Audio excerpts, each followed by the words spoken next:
So the king and Haman went in to feast with Queen Esther. And on the second day, as they were drinking wine after the feast, the king said again to Esther, "What is your wish, Queen Esther? It shall be granted to you. And what is your request? Even to half of my kingdom it shall be fulfilled." Then Queen Esther answered, "If I have found favor in your sight, O king, and if it pleases the king, let my life be granted me for my wish, and my people for my request. For we have been sold, I and my people, to be destroyed, to be killed, and to be annihilated. If we had been sold merely as slaves, men and women, I would have been silent, for our affliction is not to be compared with the loss to the king." Then King Ahasuerus said to Queen Esther, "Who is he, and where is he, who has dared to do this?" And Esther said, "A foe and enemy, this wicked Haman." Then Haman was terrified before the king and the queen. And the king arose in his wrath from the wine drinking, and went into the palace garden. But Haman stayed to beg for his life from Queen Esther, for he saw that harm was determined against him by the king. And the king returned from the palace garden to the place where they were drinking wine, as Haman was falling on the couch where Esther was. And the king said, "Will he even assault the queen in my presence, in my own house?" As the word left the mouth of the king, they covered Haman's face. Then Harbona, one of the eunuchs in attendance of the king, said, "Moreover, the gallows that Haman has prepared for Mordecai, whose word saves the king, is standing at Haman's house, 50 cubits high." And the king said, "Hang him on that." So they hanged Haman on the gallows he had prepared for Mordecai. Then the wrath of the king abated.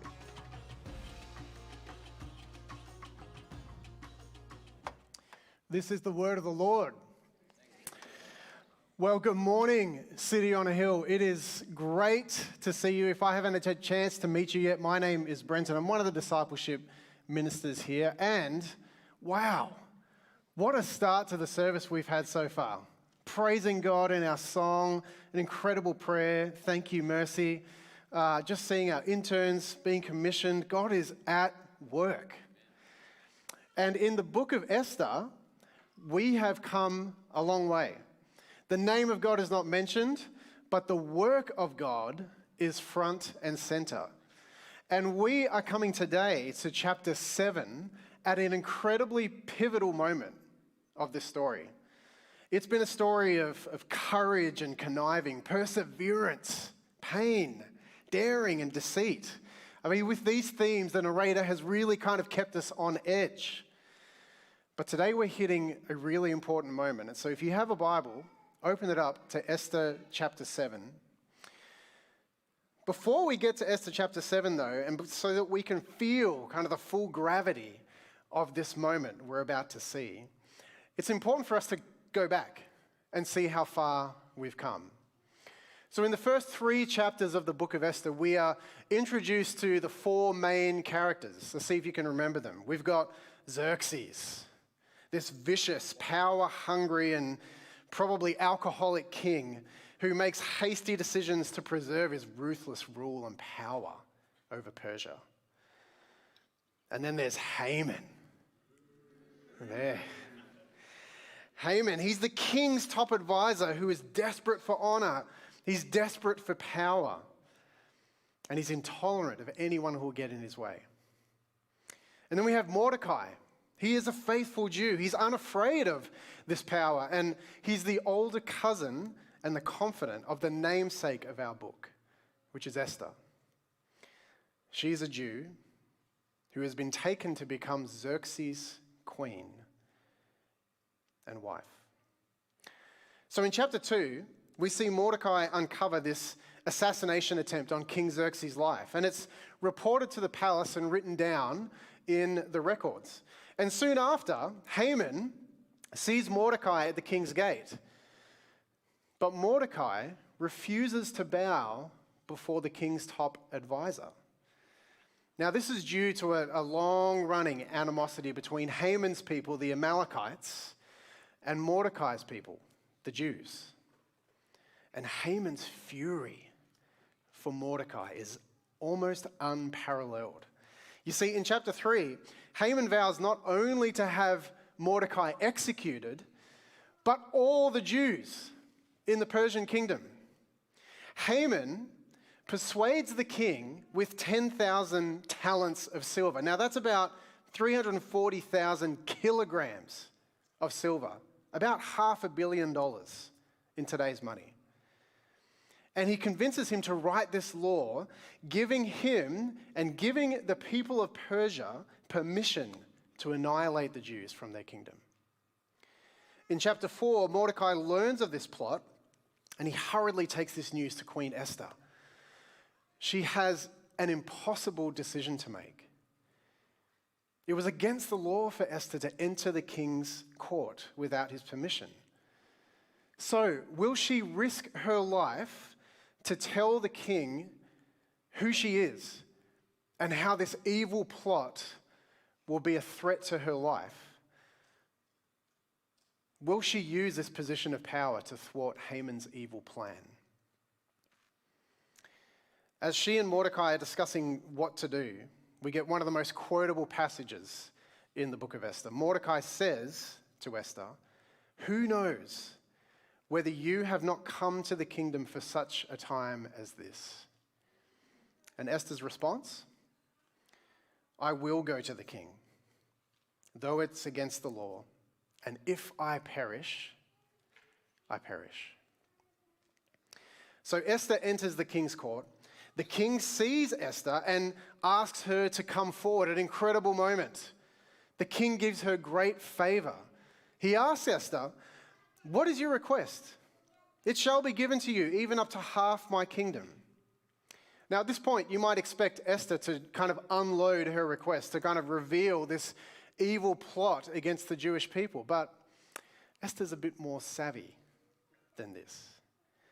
You see, she knows that the king has this history of making rash decisions, particularly when drinks are involved. And so the invitation, what she does is she invites Haman and the king to a banquet that she will host. This not only butters up the king, but it also butters up Haman. You see, at this point, neither men know that Esther is a Jew. So by hosting them both, she is gaining their influence. At the feast, the king offers her the question again. "What is your request, Queen Esther, even up to half my kingdom?" But Esther's time has not come yet. She asks the king and Haman to come to another feast,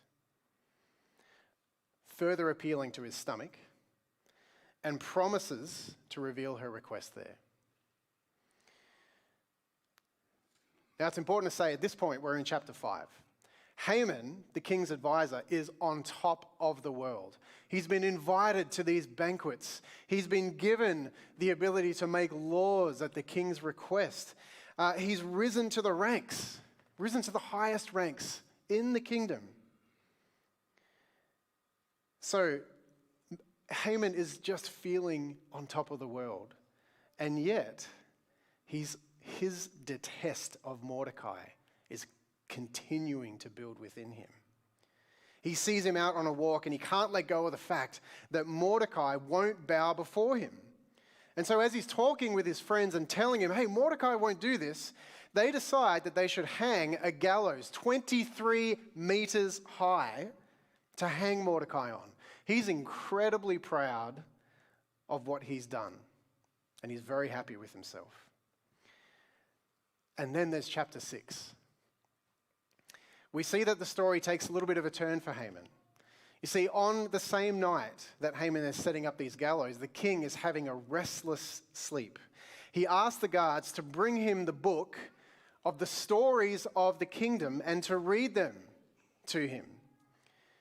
So he opens the book and he happens to land on a story of Mordecai saving his life. God's providence is all over the book of Esther. He asked the guards, what has been done about this? How has Mordecai been honored? Has anything been done? No, nothing's been done. So the king calls from his court, someone from his court to address this. And who just happens to be in the court? Haman. So the king asks Haman, What should be done for the man that the king delights to honor? Haman obviously assumes this is him. Wow, what could I ask the king for? This is all about me. So Haman, as he is waiting for the king to say his name, the plot twists. It's Mordecai. And so he asks Haman to give Mordecai the royal robes, a horse, a royal crown, parade him through the streets like a celebrity and a hero. And this completely breaks Haman. He couldn't possibly put him on the gallows that he's set up now. And he runs home and he cries to his wife and his friends. He's just utterly humiliated at what he's had to do. And upon hearing this, Haman's wife gives her husband this ominous omen. In chapter 6, verse 13, she says, "If Mordecai before whom you have begun to fall, is of the Jewish people, you will not be overcome by him, but will surely fall before him." This brings us to chapter 7. It's the beginning of the second feast, but there's still a whole lot of unanswered questions. You see, Haman's edict to annihilate the Jews is still in effect. This banner of death that is still remaining over God's people. Will Esther be able to persuade the king? Or will Haman's evil and destructive plot prevail? If with our Bibles open, let's have a look at verse 2. It says, "On the day, as they were drinking wine after the feast, the king again said to Esther, 'What is your wish, Queen Esther, and it shall be granted to you? And what is your request? Even to the half of my kingdom it shall be fulfilled.'" The king repeats his pledge. "Esther, tell me what you want. You have my attention. You have my favor." This is Esther's moment. This is her such a time as this. It has come. She leans in. Have a look at verse 4. "Then Queen Esther answered, 'If I have found favor in your sight, O king, and if it pleases the king, let my life be granted for me, be granted for my wish, and my people for my request.'" Whoa. A huge shift has happened here. Esther finally tells the king some details about her request, but she actually does more than that. If you look back, you can see that she says, "O king, let my life be granted for me, for my wish, and my people." Do you see what's happening here? You see, for the first time, Esther's revealing not only who she is, but her identity as a Jew. She's positioned herself with the very people that the king has approved to annihilate and destroy. This must have taken huge courage. I mean, can you imagine what Esther would have been feeling in the lead up to this disclosure?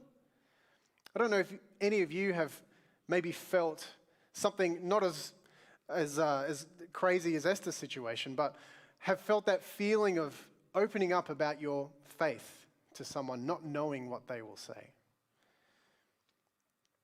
So how will the king respond? What will be Esther's fate? Will something terrible happen to her? Will she be killed along with her people?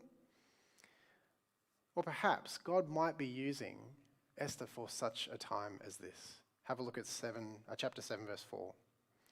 It says, "For we have been sold," Esther says, "for we have been sold, I and my people, to be destroyed, to be killed, and to be annihilated." Verse 5, "The king said to Queen Esther, 'Who is he? Where is he? Who has dared to do this?'"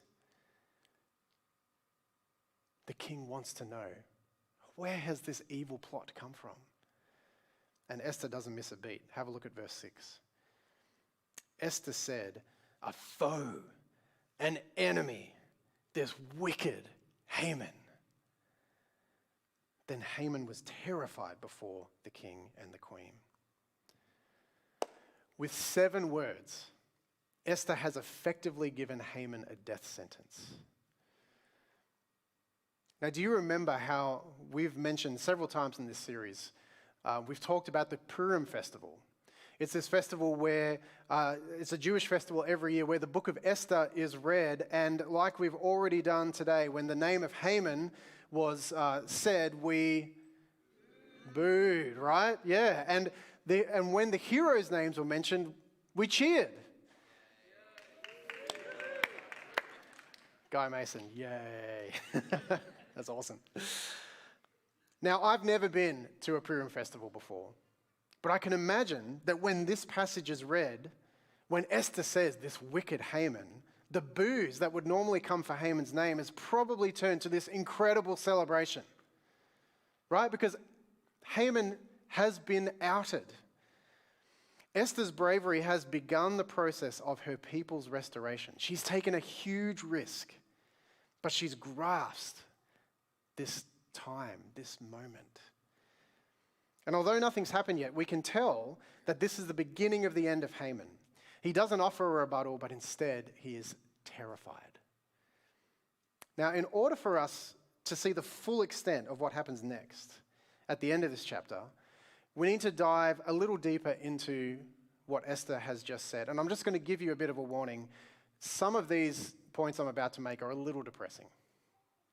But if you hang with me to the end, we're going to hear some really good news. You see, Esther's words weren't just brave words. They give us insight into an issue that we still face today, and that is the problem of evil. The problem of evil. So we're going to look at this problem today in three ways. And the first way is the evil against us. The evil against us.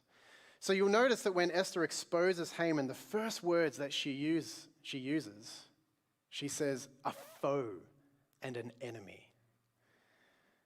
She doesn't say, well, King, there's this guy in the court and he's written this edict that I don't really like and he's kind of mean. Can you kind of guess who he is?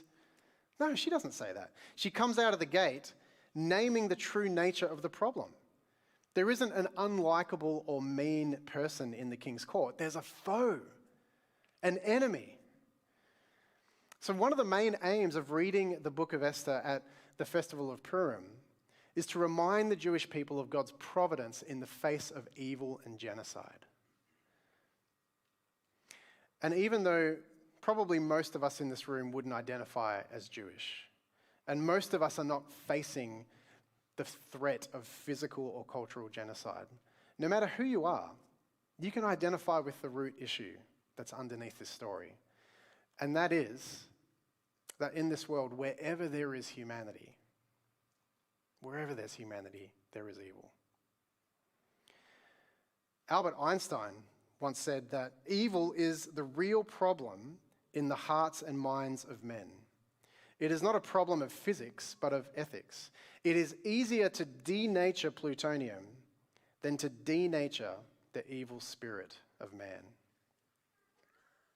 Now, I probably don't have to name for you the amount of evil that you see in the world. There are still instances of genocide. There are unjust wars. There is a prolific human trafficking epidemic.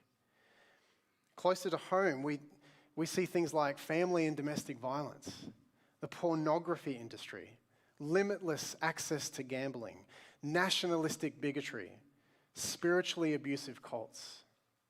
These are all deep problems in our Western society, and there are many more that are vying for our attention and working against us. It's not enough to say that these are problems and temptations to avoid. These are foes and enemies that are evil. And it's right for us to name them that way. Well, we could go even further to say that these aren't just human forms of evil, they're demonic. Now, some of us get uncomfortable with the idea of Satan and demons or spiritual warfare. But is this really a far-fetched reality? When we read our Bibles, we see in Ephesians chapter 6, Paul says, "For we do not wrestle against flesh and blood, but against the rulers and against the authorities and against the cosmic powers over this present darkness, against the spiritual forces of evil in the heavenly places. In Mark chapter 5, we read of Jesus meeting a man chained in a tomb with an unclean spirit. And upon meeting Jesus, the Spirit says, "Why are you interfering with me, Jesus, Son of the Most High God? In the name of God, I beg you, don't torture me." For Jesus had already said to the Spirit, "Come out of the man, you evil spirit."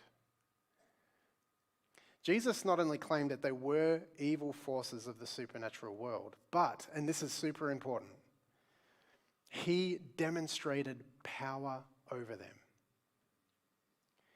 And I know that many of you have faced this kind of spiritual battle before, and it's important to acknowledge that it exists, but it's also important not to obsess or live in fear over it. You see, Jesus has demonstrated his power over it, and turning our attention into his presence in the midst of an attack like that is the right response. Turning our focus on the presence and power of King Jesus in any form of evil is the right response. Esther was quick to recognize and name this evil in her world, but she was also quick to trust in the promises of God, come what may. Naming evils at war against us as foes and enemies can often be the next step for us in overcoming them. Can you remember the last time you confided in a close friend of the presence of something evil in your life? Have you asked them, can you remember asking them for prayer and support? What if today you had that opportunity to step out in faith, to bring that before them and the Lord? It's important to acknowledge that evil forces work outside of us. But it's also important to take time to confess where there might be evil within us. So let's look at the second part of what Esther says. Esther in chapter 7, verse 6, a foe and an enemy, this wicked Haman. Now, do you notice what she calls him? Esther doesn't just name Haman as a foe and an enemy. He certainly is that. But she also makes a statement about his nature and character. He is wicked. Other translations might say he's vile, or sometimes say evil. Now, I'm going to hope that at this point in the book of Esther, that you have identified yourself with some really admirable qualities of both Esther and Mordecai. They're strong. They're courageous. They have stood firm in the face of trial. This is part of what the reading of the book of Esther was meant to be. It was aspiring to who they were. But Esther and Mordecai were not perfect people. But they had very admirable qualities. I'm going to take a little bit of a liberty here and ask a question you might not have been asked. And that is, if at any point, have you identified yourself with the qualities of Haman? Now, I'm not saying that anyone in here has genocidal intentions, at least I hope not. Or no one has tried to hang some gallows in their spare time. But that's not the point I'm trying to make. What we're saying is that the story of Haman can be a warning to the dangers of wickedness in our own hearts. And the Bible paints a pretty stark picture of the nature of humanity. In Romans 3:23, it says, "For all have sinned and fall short of the glory of God." Psalm 51:5 says, "Indeed, I was guilty when I was born. I was sinful when my mother conceived me." Ephesians 2:4 says that before we met Christ, by nature, we are children of wrath like the rest of mankind. I said these would be a bit depressing. We may not be like the person of Haman, but the Bible speaks of a sinful nature that every one of us have. This is often called the doctrine of original sin. Blaise Pascal, one of the famous French philosophers, commenting on this, said, "Certainly nothing offends us more rudely than this doctrine. And yet without this mystery, the most incomprehensible of all, we are incomprehensible to ourselves." So what's he saying here? He's saying that when we can't see the presence of evil in our own hearts, we won't actually be able to see ourselves fully. It would be like standing in front of a mirror and only seeing your clothes. But when you or I recognize sin that's within us and repent, when we turn away from pride and we humble ourselves before one another and ask for forgiveness, we're recognizing that this kind of evil was never meant to be. Things shouldn't have ever been this way. That there is a greater good outside of us, that our rebellious intentions and that they just don't stand against. And that there is a greater God worth trusting in, and that he is on our side. In Matthew chapter 11, Jesus is denouncing cities who were unwilling to see God's power and to stay in their own self-righteousness. But later he offers an invitation for those who would come to him. He said, "For all who are weary and heavy laden with the burdens of life," he said, "Take my yoke upon you and learn from me, for I am gentle and lowly in heart, and you will find rest for your souls." So when we take on the way of Jesus, repent of our sin, this in our heart releases us from the power that it has over us. Jesus gives us the power to overcome evil. We aren't committing ourselves to an easier way, but it's a way that gives us rest in our soul, rest from the sting of sin and the grip of evil in our hearts. Why are we talking about this? Why are we poking around in the sin of our own lives? Isn't Esther to be a story about overcoming the foe in the enemy? You're right. You'd be right to ask that question. Thanks for asking. Here's what I hope we can see. That when we're able to see that forces of evil come from both outside and inside of us, we're able to see much more beautifully how the Bible addresses the solution to the problem of evil. Let's have a look at the last part of Esther 7. Right after Esther names Haman a foe and an enemy, the king reacts. In verse 7, it says, "And the king arose in his wrath from the wine drinking and went into the palace garden. But Haman stayed to beg for his life from Queen Esther, for he saw that harm was determined against him by the king." So the king, after hearing Esther's accusation, gets up from the table in this drunken rage and goes out to the garden to have a bit of a think. And Haman, sensing that his life is coming to an end, defies the law and hangs out with Queen Esther. But not just hang out, he falls before her feet. And that word falling in verse 8 is the same word that his wife used when she said, "You will fall before Mordecai." The king returns to the scene and sees Haman at the feet of Esther and thinks, he's having a go at my wife. He's molesting her. And so when the king sees this, this is the end of Haman. The king had more than enough reason to execute him. And in this comedic, ironic, and brutal twist of fate, in the space of about 48 hours, Haman goes from being on top of the world to being hung on the very same gallows that he set up for Mordecai. The last verse in chapter 7 says that when this happens, the wrath of the king was abated. So what's going on here? The story of Esther is a story of justice. It's a story to help God's people remember that evil never has the final say, and that God's promise is to preserve his people, and that promise will never fail. Up until this point in history, the Jewish people had only ever experienced conquest over evil as temporary. But the Jewish prophets were constantly writing of a day when a Messiah would come and restore their nation and defeat the enemy and bring peace to the land.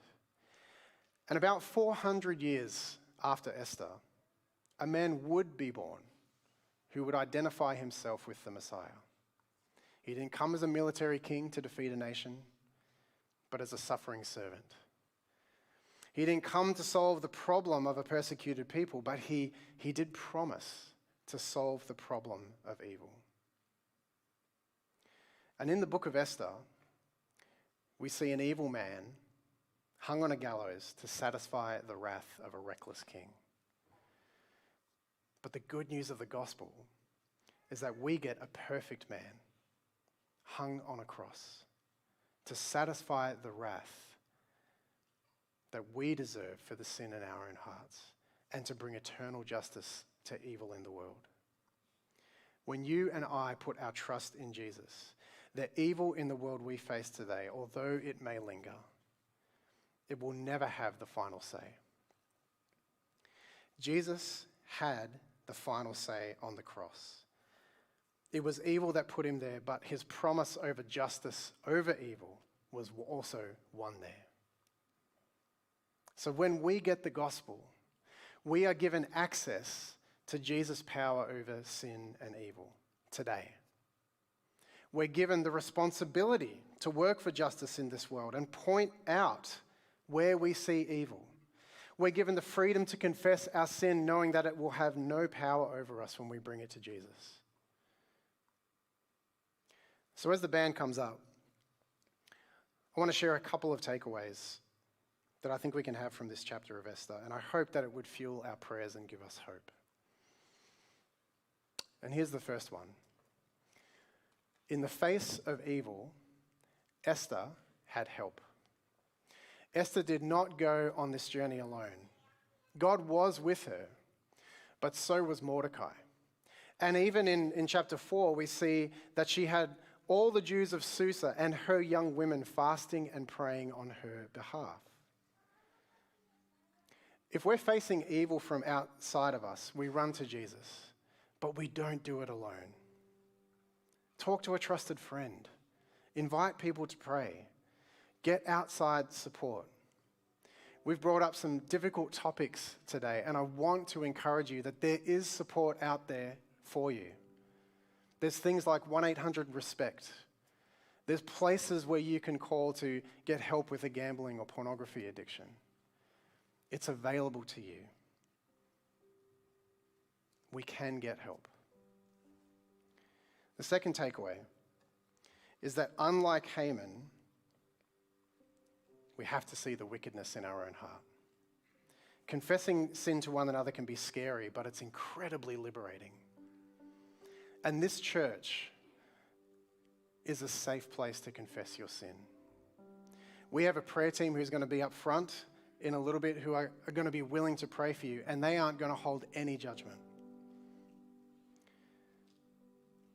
And if you'd like someone to pray with you regularly or maybe read the Bible with you on a regular basis, we have a whole team of people who would love to do that called our Gospel Care Team. Let us know if you'd like that. The last takeaway that I hope we see is that when you feel like there's no hope, or when you forget the goodness of God, remember Jesus. I'm sure that at times Esther felt like there was no hope, but the God of her people did not forget his promises. When we feel like there's no hope, we do have the assured hope that Jesus conquered sin, Satan, and death on the cross. There's this line that we're actually about to sing together, which I hope will remind us of what has been done on our behalf. It says, "When I have forgotten the fullness of your grace, yes, I'll remember Calvary, where you took my place." Why don't we stand together to sing now, and I'll pray for us. God, we thank you that in the face of evil, you were present with Esther. You were present and that you overcame the evil forces and the evil plots of Haman. We thank you, God, that this paints a picture of what you have done for us in Jesus Christ. And I pray that today, God, if we are wrestling with our sin, or we're wrestling with someone or something who is sinning against us, God, may we bring it to you. May we get support. May we lay down and humble ourselves before the one who is gentle and lonely and can give us rest for our souls. May we take this opportunity today to walk in your power and sing your praises in your presence. And I pray this in